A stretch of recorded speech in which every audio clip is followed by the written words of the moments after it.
सर्वेभ्यो नमो नमः। स्वागत है आप सभी का हमारे YouTube चैनल पर। आज हम लोग दर्शन प्रश्नोत्तरी के अंतर्गत जो तर्क संग्रह हम लोग सॉल्व किए थे पिछले वीडियो में, उसका ये भाग 2 है। ये बहुत ही महत्वपूर्ण इसमें प्रश्न हैं जो आपके BHU MA संस्कृत के लिए और शास्त्री के लिए, दोनों के लिए ही बहुत ही महत्वपूर्ण है। तो चलिए हम लोग शुरू करते हैं इसमें भाग 2 में। तो देखते हैं इसमें पहला प्रश्न, नैमित्तिकम द्रवत्वम कुत्र। तो नैमित्तिक द्रवत्व कहाँ पर है? आकाश में, मनसी मन में, पृथिव्याम पृथ्वी में, वायु यानी वायु में। तो आप पढ़े होंगे आद्य स्यंदना अस्माई कारणम द्रवत्वम। द्रवत्व का देखिए नैमित्तिकम द्रवत्वम दिया है, यहीं से आपको इसको समझना था कि ये किस टाइप का प्रश्न है। द्रवत्व का बारे में पूछना, आप लोग पढ़े होंगे। तो आद्य स्यंदना समवाय कारण द्रवत्वम पृथिव्यप तेजो वृत्ति ही, और तद्विधम 2 प्रकार का होता है। हो सकता है प्रश्न पूछे द्रवत्व कितने प्रकार का होता है, तो 2 प्रकार का। कौन कौन? सांसिद्धिकम नैमित्तिकम च। तो सांसिद्धिकम जले, नैमित्तिकम पृथ्वी तेजसो। तो ये हमारा प्रश्न क्या था? नैमित्तिक। तो नैमित्तिक किसमें आ गया? पृथ्वी में और तेज में। तो हम लोग का यहाँ पे एक ही ऑप्शन दिख रहा है 3 नंबर, पृथिव्याम। तो ये हम लोग का सही हो जाएगा, पृथिव्याम। ठीक है, देख लीजिए 3 नंबर विकल्प इसका सही है, पृथिव्याम। तो अगर आप पंक्ति स्मरण किए होंगे तो आपको समझ में आ जाएगा, और घबराना नहीं है। प्रश्न को आराम से 2 से 3 बार पढ़ना है, समझना है, फिर ऑप्शंस को 2-3 बार देखना है। ठीक है, क्योंकि कंप्यूटर के स्क्रीन पे आपको ये सब ऑनलाइन एग्जाम होगा इस बार। चलिए, अनुमिति प्रमा कस्य। तो अनुमिति प्रमा कस्य, ये तो आपका बहुत ही सिंपल प्रश्न है, आप पढ़े होंगे। प्रत्यक्ष का नहीं है, अदृश्य का नहीं है, अनुमान का नहीं, उपमान का नहीं है, अनुमान का है। अनुमितिकरणम अनुमानम, आप ये छोटा सा लक्षण जरूर याद किए होंगे आप लोग। तो ये चलिए, ये प्रश्न बहुत ही सिंपल है, 3 नंबर विकल्प इसका सही है। चलिए आगे चलते हैं। आगे कह रहे हैं 3 नंबर में, किम सादृश्य ज्ञानाधीनम। कौन जो है सादृश्य के ज्ञानाधीन है? तात्पर्य होता है या अनुमितिकरण होता है? नहीं, अनुमितिकरण अनुमानम हम लोगों ने पढ़ लिया। शब्द प्रमाण होता है या उपमित्या संगी संबंधत्व ज्ञानम उपमिति ही तत्करणम सादृश्यम। यहाँ पे सादृश्यता की बात जो की जा रही है वो उपमिति का होता है। 4 नंबर विकल्प जो है इसका सही है। तो आपको प्रत्यक्ष का भी पढ़ के जाना है, अनुमान का भी रिवीजन करके जाना है, और शब्द उपमान का भी। तो सबका आपको अभ्यास करके जाना है। ठीक है, चलिए, स्पर्शेंद्रिय वर्तते, ये बहुत बार प्रश्न पूछा जाता है और ये थोड़ा सा डिफिकल्ट भी है कि स्पर्शेंद्रिय कौन सा है। तो आप रूप रहित स्पर्शमान वायु पढ़े होंगे। चलिए, इसका मैं आज चर्चा कर ही दे रहा हूँ, देख लीजिए। रूप रहित स्पर्शमान वायु सद्विधो नित्यो नित्यश्च। नित्यः परमाणु रूप, अनित्यः कार्य रूप, सह पुनस्त्रिविध। वो 3 प्रकार का होता है। कौन कौन? शरीर इंद्रिय विषय भेद से 3 प्रकार। शरीर उसका कहाँ है? वायु लोक में। भी प्रश्न पूछ सकता है। स्पर्शेंद्रिय का इंद्रिय ना पूछकर शरीर पूछ देगा, क्योंकि शरीर इंद्रिय विषय, तो शरीर वायुलोक में रहता है। इंद्रिय इसका क्या होता है? स्पर्श का ग्राहक होता है, त्वक, और ये सर्व शरीर वर्ती है। पहला विकल्प आपको दिख जाएगा। अभी चलिए हम लोग विकल्प देखेंगे, तो आपको यही आंसर लगाना है, सर्व शरीर वर्ती। और इसका विषय क्या होता है? तो वृक्षादि कंपन हेतु। और इसमें और भी देते हैं, शरीरांत संचारी वायु प्राण सचैकोप्युपादि भेदात प्राणापानादि संज्ञाम लभते। तो इस तरह से आपको स्मरण करते हुए जाना है, रिवीजन करके जाना है। तो इसका चलिए हम लोग विकल्प देखते हैं। तो पहला विकल्प इसका सही है कि स्पर्शेंद्रिय जो होता है, इंद्रिय स्पर्श का जो इंद्रिय है वो क्या होता है? सर्व शरीरवर्ती। तो ये पहला विकल्प इसका सही है। ये MA के लिए भी प्रश्न था। हाँ, आगे कह रहे हैं, चक्षुरिंद्रिय ग्राह्यम किम भवति। चक्षुरिंद्रिय ग्राह्य कौन होता है? तो दृश्य होता है, रूप होता है, विद्यमान होता है, प्रत्यक्ष होता है। तो आप पढ़े होंगे कि चक्षुर्मात्र ग्राह्यो गुण रूपम, तक च शुक्न नील पीत रक्त हरित कपिश चित्र भेदात, तो आप पढ़े होंगे इस तरह से। तो ये आपका क्या हो जाएगा, चक्षुरिंद्रिय ग्राहकम रूपम हो गया, क्योंकि लक्षण आप पढ़े हुए हैं। तो इसका सही उत्तर क्या हो गया, रूप, दूसरा विकल्प। ठीक है, आगे चलते हैं 6 नंबर प्रश्न की तरफ। कर सपक्षो कह, सपक्ष कौन है, निश्चित साध्यवान कि निश्चित हेतुमान कि संदिग्ध साध्यवान कि ज्ञानवान। तो इसका भी लक्षण बहुत ही साधारण है, आप पढ़े होंगे कि निश्चित साध्यवान सपक्ष साध्यवान होता है, और जिसमें साध्य अभाववान हो जाता है, निश्चित साध्य का अभाववान हो, वो विपक्ष हो जाता है। तो सपक्ष का लक्षण क्या है, निश्चित साध्यवान सपक्ष यथा तत्रैव महानसम। उदाहरण भी इसको आपको स्मरण रखना है, क्योंकि उदाहरण भी आपके एग्जाम में, परीक्षा में अक्सर पूछे जाते हैं। तो इसका आपका सही उत्तर हो गया पहला, निश्चित साध्यवान। ठीक है, अगले प्रश्न की तरफ चलते हैं। कह रहे हैं निर्विकल्पक ज्ञानम किम संभवती, निर्विकल्पक ज्ञान के द्वारा क्या संभावना किया जाता है। तो हम लोग प्रत्यक्ष का लक्षण पढ़ते हैं जब, अनुमान में ये है नहीं, उपमान में नहीं है, शब्द में भी नहीं है, लेकिन जब प्रत्यक्ष का लक्षण हम लोग पढ़ते हैं कि इंद्रियार्थ सन्निकर्षजन्यम ज्ञानम प्रत्यक्षम ज्ञानाकरणकम ज्ञानम प्रत्यक्षम तद्विधम निर्विकल्पकम सविकल्पकम चेति, तो वहाँ पे हम लोग को भेद प्राप्त होता है ज्ञान का। तो इसका उत्तर जो हो जाएगा 1 नंबर विकल्प सही है, प्रत्यक्षम। ठीक है, चलिए आगे चलते हैं इसको 8 नंबर प्रश्न की तरफ। करें कार्य नियत पूर्ववृत्ति किम संभावयति, कार्य नियत पूर्ववृत्ति के द्वारा क्या इसमें हो जाएगा, कर्ता होगा, नहीं, ये स्वतंत्रता अकर्ता याद रखिएगा, ये भी प्रश्न पूछता है। सहायक सामग्री है, नहीं, कार्य स्थान है, नहीं। आप लक्षण याद किए होंगे कि कार्य नियत पूर्ववृत्ति ही कारणम। ठीक है, तो यहाँ पे आपका 4 नंबर विकल्प जो है यह सही है। ठीक है, चलिए आगे चलते हम लोग 9 नंबर प्रश्न की तरफ। 9 नंबर प्रश्न कह रहे हैं पट निर्माणे असमवायी कारणम किम। देखिए कारणम त्रिविधम जो हम लोग पढ़ते हैं, समवायी असमवायी निमित्त भेदात, तो ये बहुत ही महत्वपूर्ण है। जैसे आप तर्कसंग्रह में आएंगे तो एक तो हो गया ये कारण त्रिविध आपको तैयार होना चाहिए, दूसरा हेत्वाभास तैयार होना चाहिए, अनुमान का 2 भेद जो है स्वार्थम परार्थम च वो याद होना चाहिए। तो ये सब महत्व, हाँ, सोढ़ा सन्निकर्ष जो है वो भी आपको तैयार होना चाहिए। तो ये महत्वपूर्ण प्रश्न इनसे पूछे जाते हैं। ठीक है, तो चलिए हम लोग चलते हैं। अब यहाँ पे हम देखते हैं कि पट के निर्माण में असमवायी कारण क्या होता है।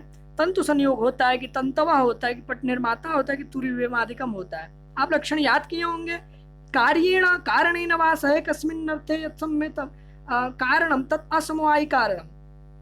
तो यथा तंतु संयोग पटस्य तंतु रूपम पट रूपस्य, हम लोग पिछले में भी चर्चा ये किए थे। तो यहाँ पे पहला विकल्प जो आपको दिख रहा है तंतु संयोग, यही क्या है, पटस्य, तंतु संयोग पटस्य असमवायी कारण होता है। ये तुरीवेमाधिकम क्या होता है, निमित्त कारण होता है।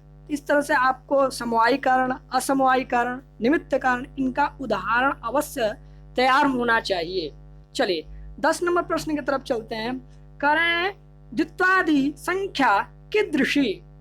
द्वित्वादि संख्या आप पढ़े होंगे, एकत्वादि व्यवहार हेतु संख्या, सा नौ द्रव्य वृत्ति, एकत्वादि परार्थ पर्यंता, एकत्वम नित्यम अनित्यम च, नित्यगतम नित्यम अनित्यगतम अनित्यम, द्वित्वादिकम तु सर्वत्र अनित्यमेव।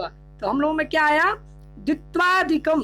तो द्वित्वादि जो संख्या है सर्वत्र अनित्यमेव, इसमें से हम लोग को केवल अनित्य नहीं है, नित्य अनित्य नहीं है, शाश्वती नहीं है, अनित्य होता है। तो 4 नंबर विकल्प, देखिए विकल्प इन्होंने थोड़ा सा इधर उधर किया है, तो 4 नंबर जो विकल्प है केवल अनित्यम, यह इसका सही विकल्प हो जाएगा।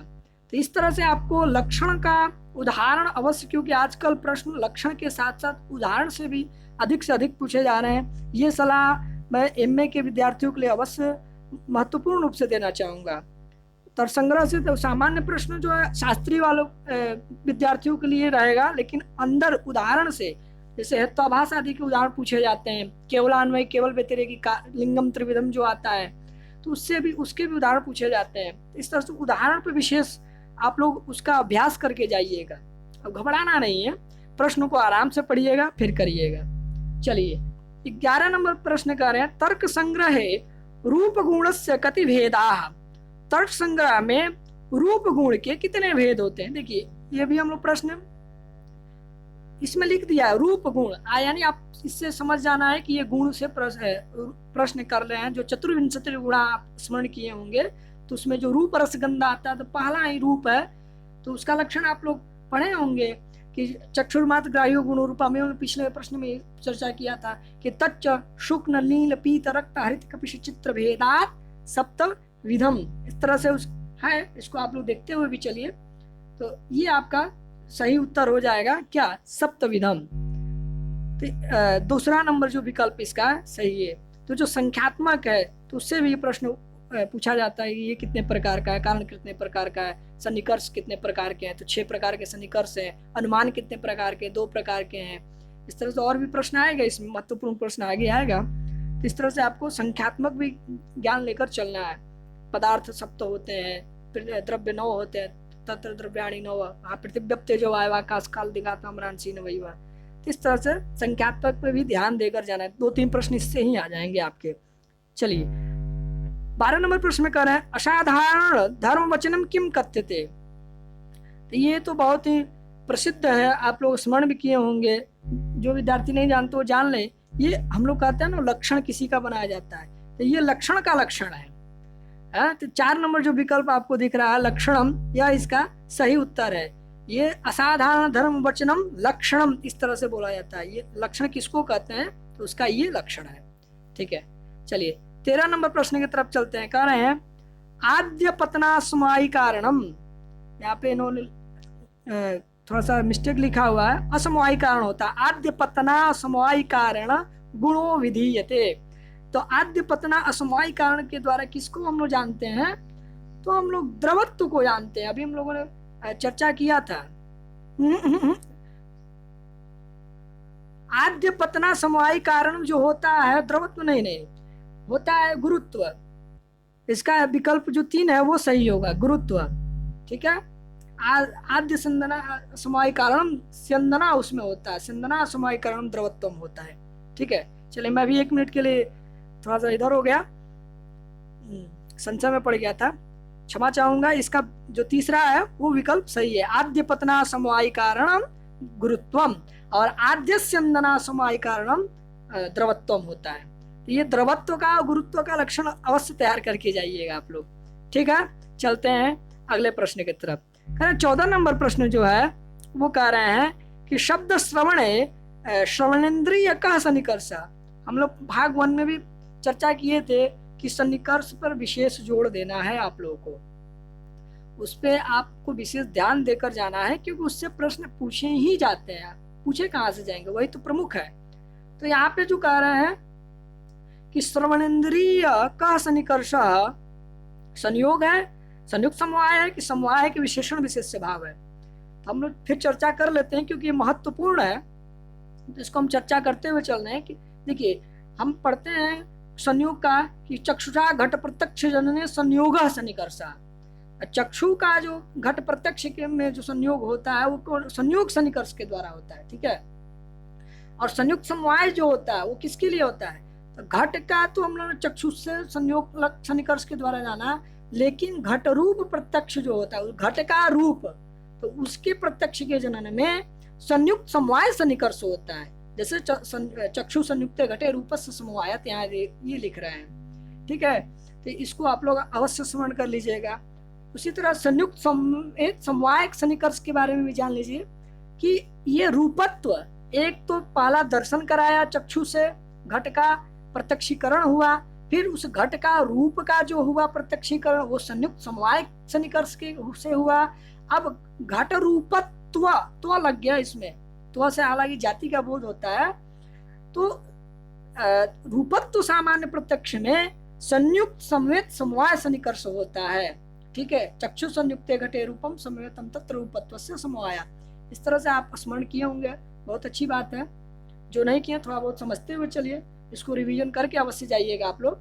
आप कहते हैं समवाया, यही हम लोग का जो है विकल्प जो उत्तर होगा। चलिए पहले देख लेते हैं। श्रोत्रेण शब्द साक्षात्कार समवाय सन्निकर्ष, श्रोत्र का जो श्रवणेंद्रिय है उसका शब्द के साथ साक्षात्कार जो होता है वो समवाय सन्निकर्ष के द्वारा होता है। ठीक है, तो इस तरह से इसका विकल्प आपका समवाय जो है वो सही होगा। और विशेषण विशेष्य भाव के बारे में आपको मैं संवेद समवाय पहले देख लेते हैं। शब्दत्व साक्षात्कार है संवेद समवाय सन्निकर्ष। अभी हम लोगों ने शब्द का साक्षात्कार जो किया वो समवाय सन्निकर्ष के द्वारा किया, लेकिन उसमें त्व लगा रहे हैं, यानी शब्दत्व जब बोलेंगे तो उसमें संवेद समवाय हो जाएगा, लेकिन जब केवल शब्द रहेगा तो वहां पे समवाय सन्निकर्ष होगा। ठीक है, और विशेषण विशेष्य भाव में अभाव प्रत्यक्ष विशेषण विशेष्य भाव सन्निकर्ष, ये प्रश्न आया भी था हम लोग का भाग 1 में देखे भी थे। तो इस तरह से आपको ये स्मरण करते हो तो हमारा विकल्प 3 इसका सही हो गया, समवाय। ठीक है, शब्द के साक्षात्कार में समवाय सन्निकर्ष और शब्दत्व के साक्षात्कार में संवेद समवाय। तो ये थोड़ा सा महत्वपूर्ण टॉपिक है तर्क संग्रह में, जो 16 सन्निकर्ष है ये आपके तर्क भाषा में भी आता है, विशेषतर एमए के विद्यार्थियों के लिए काफी लाभप्रद होगा। आप कह रहे हैं 15 नंबर प्रश्न में तर्क संग्रह अनुमान वाक्य से कति अवयवा, ये भी प्रश्न पूछे जाते हैं। तो अनुमान वाक्य में आप पढ़े होंगे त्रय पंच षट चत्वार, नहीं, कौन सा है? हम लोग लक्षण तो उसका पढ़ते हैं कि हेतु प्रतिज्ञा हेतु उदाहरणोपनय निम्नानि पंचावयवा। तो चलिए हम स्क्रीन पर देख लेते हैं एक बार, इसका भी चर्चा करते हुए चल रहे हैं कि प्रतिज्ञा हेतु उदाहरणोपनयन निगमनानि पंचावयवा, यही पंच अवयव है, यही प्रश्न पूछा था, कति अवयवा, तो पंच अवयवा।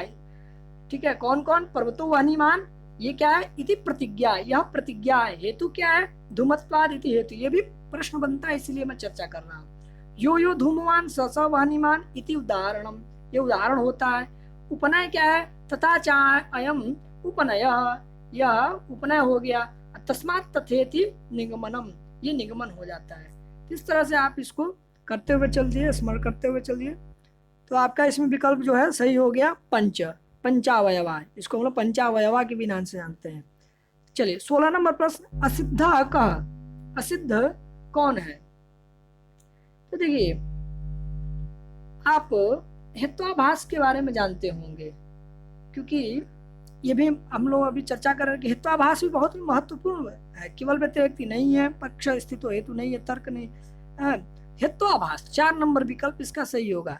आप स्मरण किए होंगे सभ्य विचार विरुद्ध सत प्रतिपक्षा सिद्ध बाधिता पंच हेत्वाभासा, ये भी महत्वपूर्ण है, इससे प्रश्न तो आना ही आना है आपके लिए, चाहे शास्त्री को हो चाहे एमए के हो, तो ये महत्वपूर्ण है, इसको भी स्मरण करते हुए जाइएगा। इसके भी उदाहरण आदि जो है असिद्ध का, सभ्य विचार का, विरुद्ध का, सत प्रतिपक्ष का, इन सब का उदाहरण अवश्य देख लीजिएगा आप लोग, क्योंकि उससे एमए के विद्यार्थियों के लिए विशेष तौर।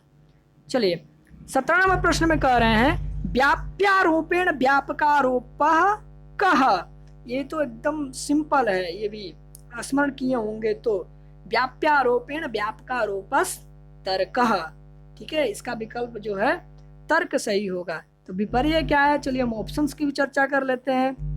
तो आपको दिख रहा होगा स्क्रीन पे कि देखिए ये भी है कि अयथार्थानुभव त्रिविध, अयथार्थानुभव जो होता है वो 3 प्रकार का होता है। कौन कौन? संशय, विपर्य, तर्क भेदान। तो संशय विपर्य तर्क भेद से 3 प्रकार का होता है। तो संशय क्या है? एकस्मिन् धर्मणि विरुद्धानाना धर्म वैशिष्ट्यावगाही ज्ञानम संशय। तो इसका जो है संशय आपको उत्पन्न होता है कैसे? यथा स्थारुण व पुरुषो वेति, यह स्थारुण है, मतलब ये जो पेड़ जो ठूठ पेड़ हम लोग बोलते हैं अपने भाषा में, जिसके पेड़ पत्ते आदि नहीं होते, सूखा पेड़ रहता है, रात्रि में हम जब उसका देखते हैं तो हमको डर लगता है कि ये स्थाणुर है या पुरुष है, कोई व्यक्ति खड़ा है कि ये स्थाणुर है। तो इस तरह से ये संशय हो जाता है, यही संशय है। एक ही धर्म में विरुद्ध, जो 2 विरुद्ध पुरुष है कि स्थाणुर है, इस प्रकार का जो ज्ञान हो रहा है यही संशय है। और क्या है? मिथ्या ज्ञानम विपर्य, मिथ्या ज्ञान करना क्या है? विपर्य। यथा सुक्तौ रजतम, सुक्ति में रजत का ज्ञान, सीपी आदि जो होता है वो भी रजत के समान चमकीला होता है, तो उसमें रजत का यानी चांदी का भान कर लेना, ज्ञान कर लेना, वो मिथ्या है। ये इस प्रकार से आप स्मरण करते हुए चलिए। व्याप्यारोपेण व्यापकारोप स्तर का ये आप देखी ले। यथा यदि वह न स्यात् तर्हि धूमोऽपि न स्यात्, ये तर्क हुआ।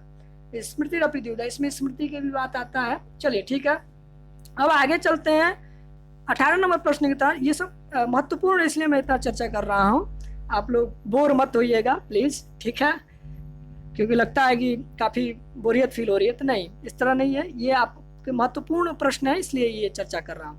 18 नंबर विकल्प में कह रहे हैं अग्निना सिंचति इति वाक्यम न प्रमाणम। तो अग्निना सिंचति यह वाक्य नहीं प्रमाण है, तो आप पढ़े होंगे आकांक्षा योग्यता सन्निधिश्च वाक्यार्थ ज्ञाने हेतु, ये भी मैं थोड़ा चर्चा करूंगा, खास करके एमए के विद्यार्थियों के लिए और शास्त्री के लिए भी यह है कि इससे भी प्रश्न पूछे जाते हैं, संभावना है कि पूछ लिया भी जाए। तो देखिए आते हैं, देख रहे हैं आकांक्षा योग्यता सन्निधिश्च वाक्यार्थ ज्ञाने हेतु। तो वाकांक्षा योग्यता ये क्या है, वाक्यार्थ ज्ञान के हेतु है तीनों, आकांक्षा योग्यता सन्निधि। हो सकता है प्रश्न पूछ दे वाक्यार्थ ज्ञान का हेतु कौन नहीं है, तीनों विकल्प में रहे, एक कोई हेत्वाभास का कोई डाल दे। तो आकांक्षा योग्यता सन्निधि आप स्मरण किए रहेंगे तो आप तीसरा पकड़, चौथा विकल्प अवश्य समझ लेंगे कि ये नहीं है, और कौन है तो भी आप समझ लेंगे कि ये है। तो इस तरह से अब आकांक्षा क्या है, तो पदस्य पदांतर व्यतिरेक प्रयुक्तान्वयन अनुभाव कत्वम आकांक्षा, अर्थाबाध्य तो योग्यता है, पदानाम अविलंबेन उच्चारणम सन्निधि है, ठीक है। इस तरह तीनों का ये लक्षण हुआ।